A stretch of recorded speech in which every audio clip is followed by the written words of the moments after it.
Shalom, Bapak Ibu, Saudara-saudari, sidang jemaat Kahal yang dikasihi Tuhan.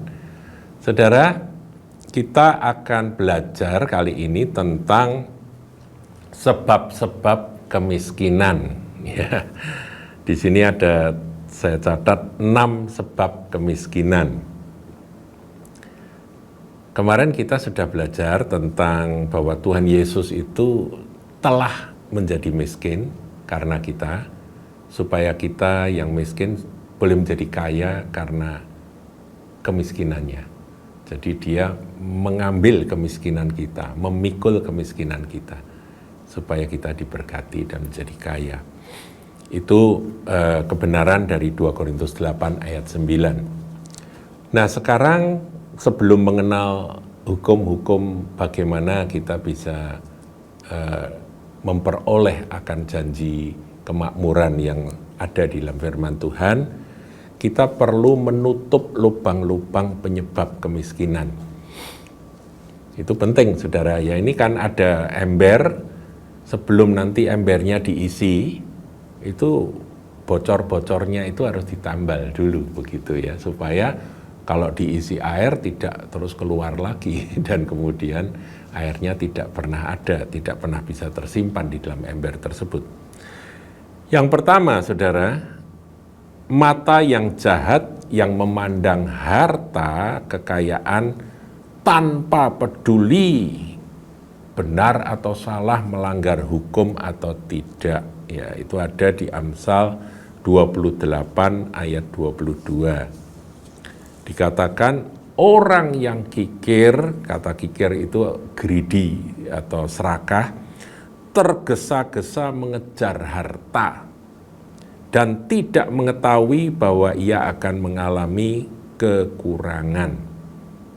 Saudaraku, ada orang-orang yang matanya itu tertuju kepada harta dan menjadikan mamon itu segala-galanya. Ini orang-orang serakah, orang-orang greedy. Nah, sehingga apapun cara yang ditempuh, dia nggak peduli. Merugikan orang lain, mencelakakan orang lain, curang atau apapun, itu dia nggak peduli. Nah, orang yang seperti itu, saudara, dia justru akan mengalami kekurangan. Kalau dia anak Tuhan, ya. Kecuali dia bukan anak Tuhan. Kalau dia anak iblis, ya dia pakai cara itu dan dia sukses, saudaraku ya. Tetapi kalau anak Tuhan yang benar-benar anak Tuhan, Tuhan tidak berkenan ketika dia punya sikap atau yang disebut mata jahat itu, saudaraku, yang memandang harta, menjadikan mamon itu Tuhan atas hidupnya. Dia mengejar harta kekayaan tanpa peduli, melanggar hukum, benar atau salah, mencelakakan orang lain, merugikan orang lain atau tidak, dia tidak peduli. Ya, sikat saja, pokoknya aku bisa kaya. Nah, orang seperti itu, saudaraku, itu adalah hal yang perlu diselesaikan. Bertobat kalau masih ada sikap seperti itu. Yang kedua, saudaraku, sifat egois, pelit, kikir, ya, dan selfish, semua untuk diri sendiri. Nah, itu ada di dalam Amsal 11, ayat yang ke-24-25. Ini ayat yang sering dibacakan sebelum kantong persembahan diedarkan, saudaraku ya. Ada yang menyebar harta tapi bertambah kaya. Ada yang menghemat secara luar biasa namun selalu berkekurangan. Siapa banyak memberi berkat diberi kelimpahan, siapa memberi minum ia sendiri akan diberi minum. Ini prinsip Tuhan. Kalau kebalikan dengan prinsip ini, saudaraku, dia menghemat luar biasa, dia akan terus kekurangan, saudara. Tapi kalau dia belajar menjadi seperti Tuhan Yesus, memberi berkat, maka dia akan diberi kelimpahan. Ya, memberi minum, dia sendiri akan diberi minum. Murah hati, maka dia akan beroleh kemurahan. Yaitu prinsip Tuhan. Jadi ini kalau ada kekikiran, keegoisan dan pelit gitu ya, Itu harus bertobat, saudara ya, harus bertobat. Doa, minta Tuhan ajari aku, dan kemudian bertindak, saudaraku. Kita ini diajari persembahan persepuluhan itu tujuannya apa toh? Supaya kita ini tertib gitu loh, tertib. Ya, persepuluh aku berikan, tertib. Ada yang berkata, itu kan perjanjian lama, dan sebagainya. Yang belakangan ini juga yang beredar di sosmed, itu memperkaya pendeta. Ya pendeta yang ngambil perpuluhan jemaat ya memang akan kaya, saudaraku ya. Makanya kalau jemaat Kahal tidak demikian. Kalau gereja Kahal tidak demikian. Persepuluhan Anda itu tidak jadi miliknya gembala sidang, tidak, saudara. Untuk dipakai untuk pekerjaan Tuhan. Ketiga, sekarang poin ketiga ya. Kemalasan, saudara. Wah ini bagus ini ayatnya ini.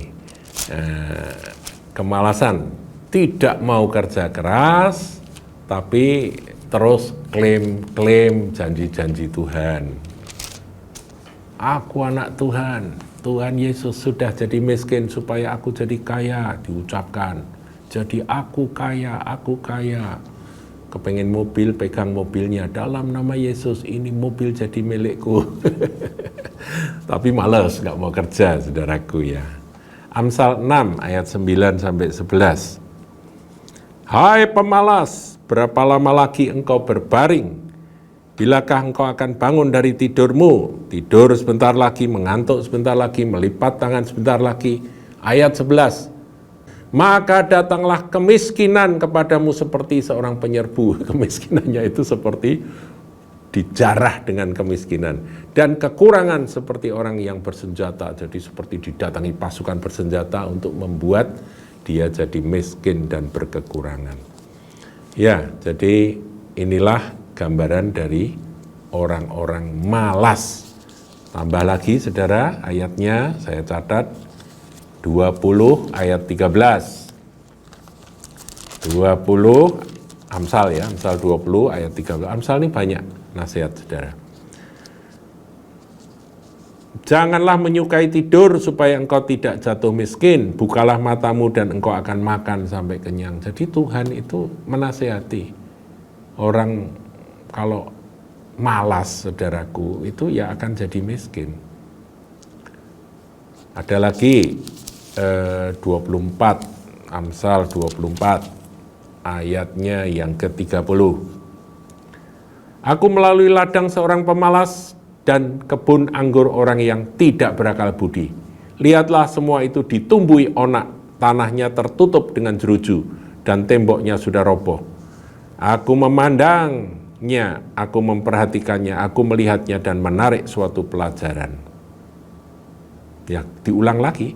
Tidur sebentar lagi, mengantuk sebentar lagi, melipat tangan sebentar lagi untuk tinggal berbaring. Maka datanglah kemiskinan seperti seorang penyerbu dan kekurangan seperti orang yang bersenjata. Diulang lagi oleh Salomo, saudaraku. Ya, itu kemalasan. Nah, kita sudah belajar 3 ya. Mata jahat, pokoknya aku mau jadi kaya, caranya gimana nggak peduli. Merugikan orang lain, menyakiti orang lain, mencelakakan orang lain, ataupun melanggar hukum, nggak peduli ya, gitu ya, itu ada. Kedua, sifat egois, pelit. Padahal firman Tuhan katakan kalau engkau berkemurahan, engkau akan beroleh kemurahan.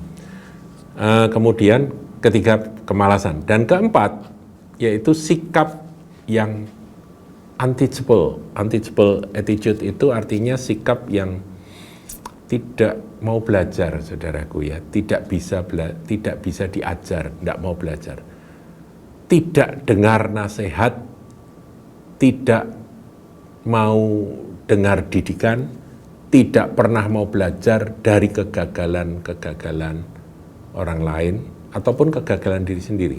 Jadi kepala batu bebal, saudaraku ya. Ini ada di dalam Amsal 13. Kalau saudara baca Amsal itu banyak menemukan ya ayat-ayat yang kalau kita kumpulkan itu menjadi nasihat-nasihatnya. Kalau soal orang malas tadi juga ada ya. Ini kan tadi yang saya ambil beberapa ya. Ini kembali ke malas. Orang malas tidak akan menangkap buruannya, yaitu Amsal 12 ayat 27. Jadi malas, saudaraku. Dia nggak bertekun, nggak gigih gitu ya. Tidak akan menangkap buruannya. Buruannya lari. Ya, di dalam bekerja pun juga saudara nggak boleh malas. Terus usaha. Nanti Tuhan yang berkati. Tapi orang rajin akan memperoleh harta yang berharga, itu Amsal 12 ayat 27. Nah sekarang kita masuk unteachable spirit, itu Amsal 13 ayat 18. Kemiskinan dan cemooh menimpa orang yang mengabaikan, tetapi siapa yang mengindahkan teguran, ia dihormati. Jadi orang yang mengabaikan pengajaran, didikan, tidak mau belajar, itu orang itu nanti akan jadi miskin, saudara. Saudara, kita perlu membuka wawasan, perlu belajar. Sekarang ini sumber-sumber belajar itu tak terbatas, saudara. Saudara lewat internet saudara bisa belajar apa saja. Belajarlah, jangan malas, belajarlah. Dan dengan belajar itu Anda nanti akan mengerti apa yang menyebabkan kegagalan, apa yang menyebabkan keberhasilan. Nah disitulah hikmat itu akan bertambah-tambah. Tapi kalau orang mengabaikan, enggak lah pokoknya aku percaya ini pasti berhasil. Nah itu tanpa mau mempertimbangkan akan pengalaman dari orang-orang yang sudah mendahului, ya dia akan mengalami kemiskinan, saudaraku.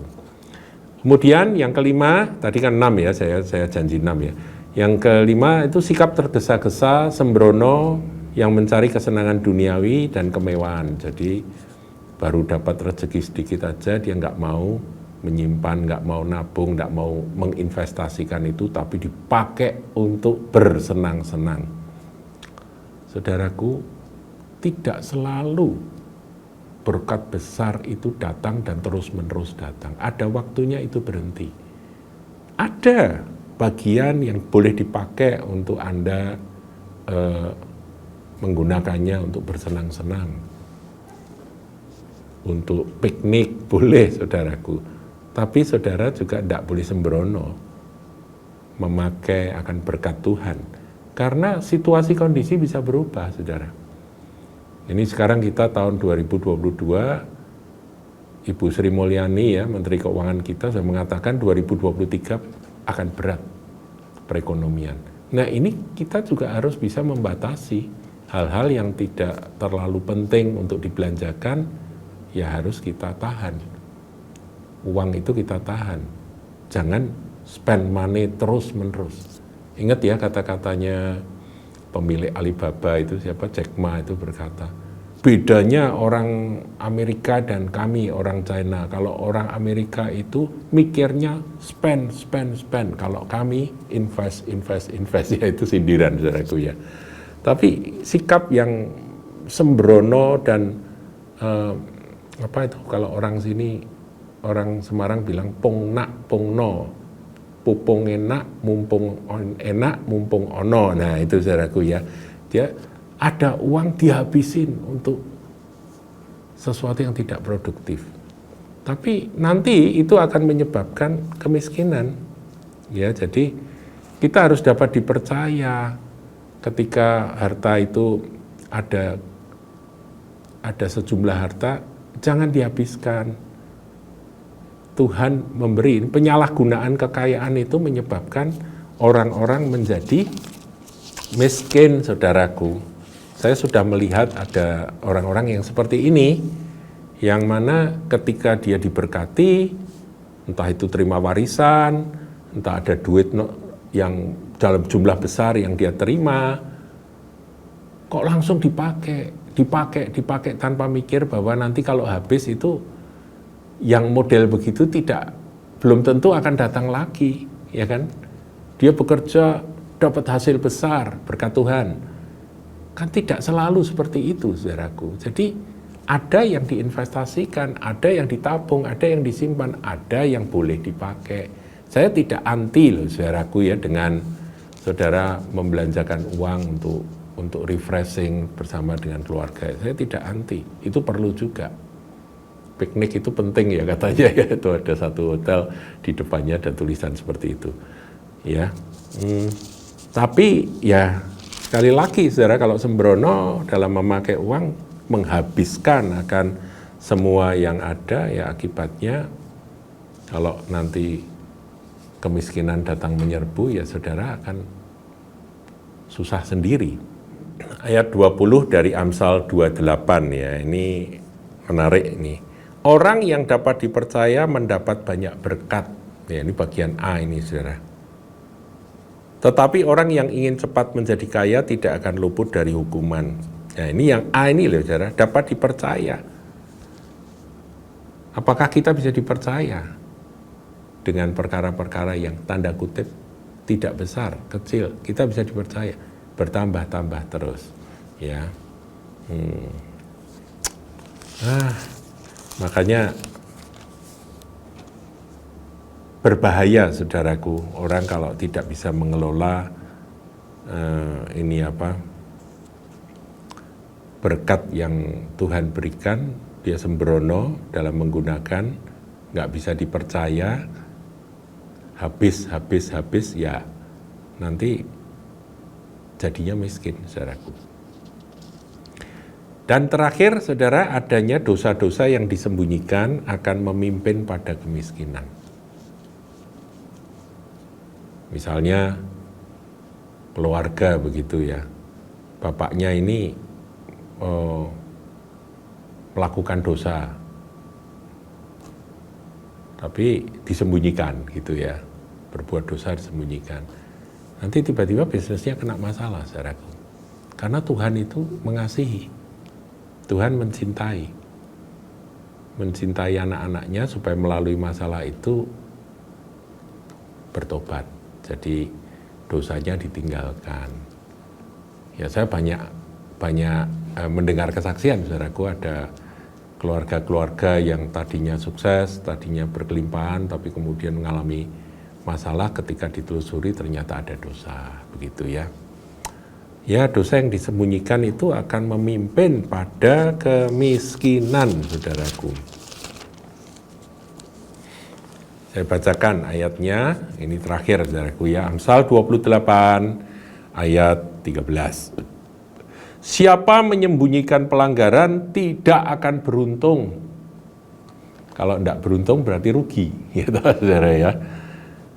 Tetapi siapa mengakuinya dan meninggalkannya akan disayangi. Nah ini saudaraku, menyembunyikan pelanggaran, tidak menyelesaikan, mengakui dan menyelesaikan, itu nanti ujung-ujungnya Tuhan bertindak. Dan ketika Tuhan bertindak, akibatnya kalau itu seorang bisnismen, bisnisnya bisa bangkrut saudaraku. Jadi mari kita dengan lemah lembut, tenang, kita merenungkan akan kebenaran firman ini dan berdoa. Saya mau ajak Anda untuk berdoa. Bapa di sorga, kami percaya bahwa Engkau adalah Tuhan yang menyediakan. Segala kebutuhan kami, Engkau adalah Bapa yang menyediakan. Yahweh Jireh, itulah Engkau.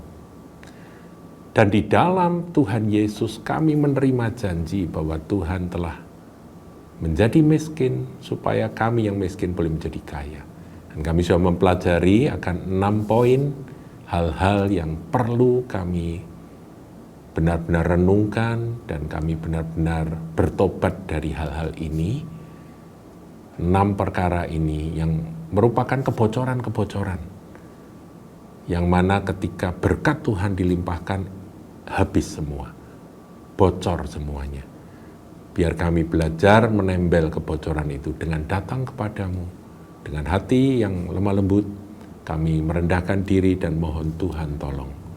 Kami mau bertobat. Di dalam nama Tuhan Yesus. Haleluya. Amin. Tuhan Yesus memberkati.